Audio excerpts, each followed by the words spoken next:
Hello fellow cruisers, Donna Spencer, Lucre Journey, your personal destination specialist.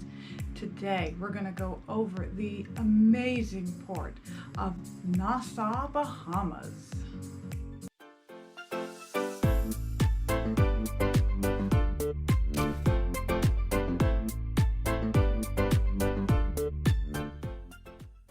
Nassau's Cruise Port, or NCP, Nassau's International Cruise Gateway, has been transformed into one of the world's greatest waterfronts through a redevelopment project costing $300 million.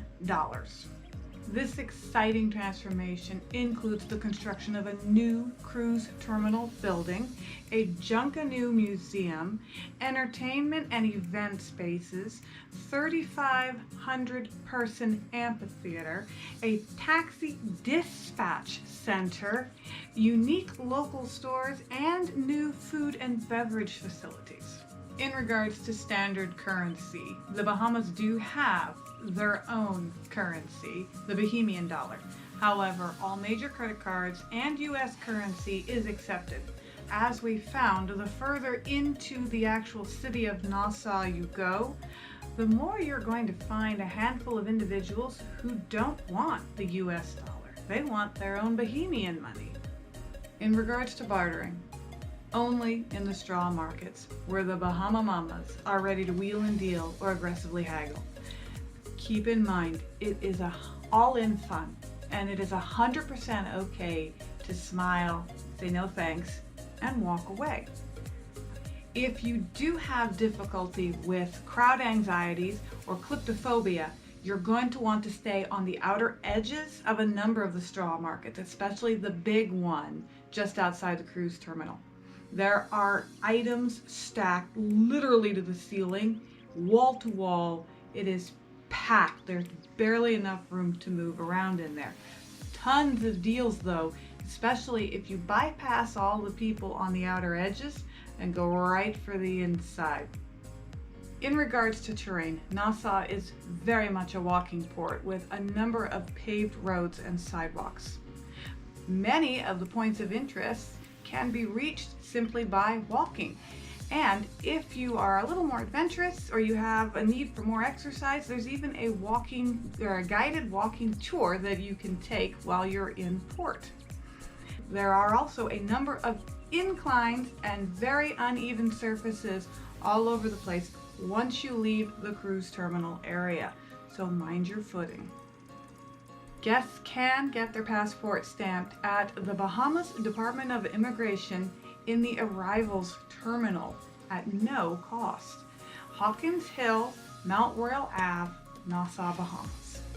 There are a slew of local pharmacies that you can access once you're off the ship. One of them, relatively brand new, is just outside or just past the new cruise terminal gates called Pharmacy, S-E-A.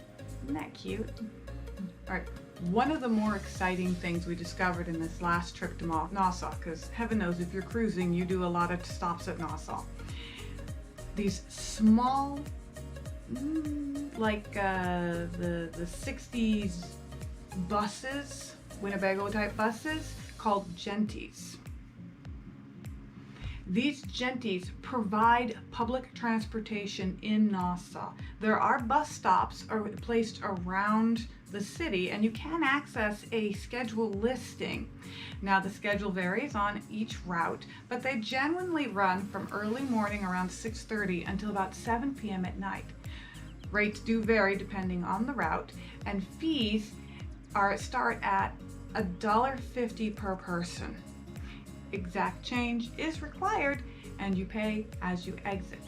You also have the traditional taxi stands, especially that nice new taxi hub they have. But again, as always, a word of caution, be extremely clear that you understand what the fee is per person per direction. There are a couple rental companies in the area, but if you've never driven in Nassau before, and I mean you're behind the wheel, not riding in a car, I would not advise it. There's also a new resource for guests called the Tourist Police Station. It too is connected right there to the new cruise terminal, and guests and visitors can go ahead and stop in with questions, comments, concerns.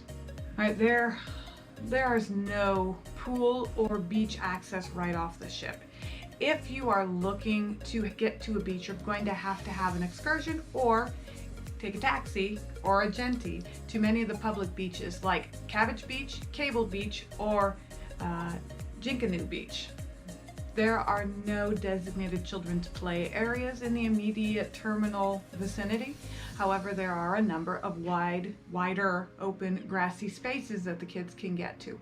Plus, as pointed earlier, a lot of these points of interest can be accessed via walking, and I can almost guarantee that even the highest energy level child will wind down quite a bit if you should decide to strike out on foot.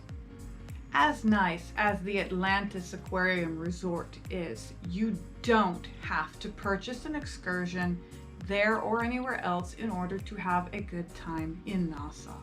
There's the Queen's Staircase, which normally has a local guide close by that would be more than excited to tell you about this engineering marvel and how it led into the history and development of the area. Just beyond the Queen's Staircase, you will find Fort Fincastle, built in 1793, the lighthouse with a twist, and its straw market. Fincastle is small and compact, but has a number of interesting features that continue to tell the story of Nassau's beginning and growth, complete with a visual presentation down in the center of the fort. There are fountains, there are horse and buggy rides, there's the Parliament building, there's the large straw market that many people remember the Port of Nassau for, and then there's also a large number of the standard chain stores that tend to spring up around the cruise ports and the cruise port terminals. However, you do have to leave the terminal enclosure in order to see all these things. Should you be feeling particularly adventurous, but not 100% confident in your ability to guide yourself and others through the city of Nassau effectively, you can contact this local guide that I had the privilege of meeting and interacting with, named Captain Ron. Now, Captain Ron has had the privilege of guiding a number of large, well-known companies as they came through Nassau for various things. There was the Discovery Channel during Shark Week. There was Guy Fieri during his Diner Drives and Dives. And there was also a stint with HGTV. And for heaven's sakes, don't forget the Rum Cake Factory. That's an adventure all on its own, especially if you walk there. Restrooms in the area, at least the initial cruise terminal and the various streets right across the way, are modern, clean, and relatively easy to find. However, once you leave that immediate tourist hub area, it's pretty hit or miss in regards to the cleanliness, the modern upkeep, or just having somebody to kind of watch over the bathrooms when you get further out. I do feel like I need to caution you. While moving about the city, you will be exposed to the startling image of nice, well-kept buildings buttressed to obvious poverty. Just keep your eyes open and take the same safety measures that you would take while walking any street in the U.S. Hurricanes, economic stress, and a steady rotation of humanity adds to much of the struggle of Nassau. But the people are engaging, upbeat, especially when you get away from the tourist hubs and off the beaten trail. Mr. Word. And at the point of this taping, ooh, that's giving my age away right there. Markets where the Bahama Mamas, I almost had it. Immigration and arrivals. Nope. At the Bahamas Department of Immigration. Right. Their passport stamps at the Bahamas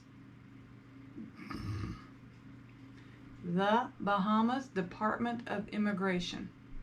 You'll find Fort Fincastle. That's a mouthful. A taxi okay.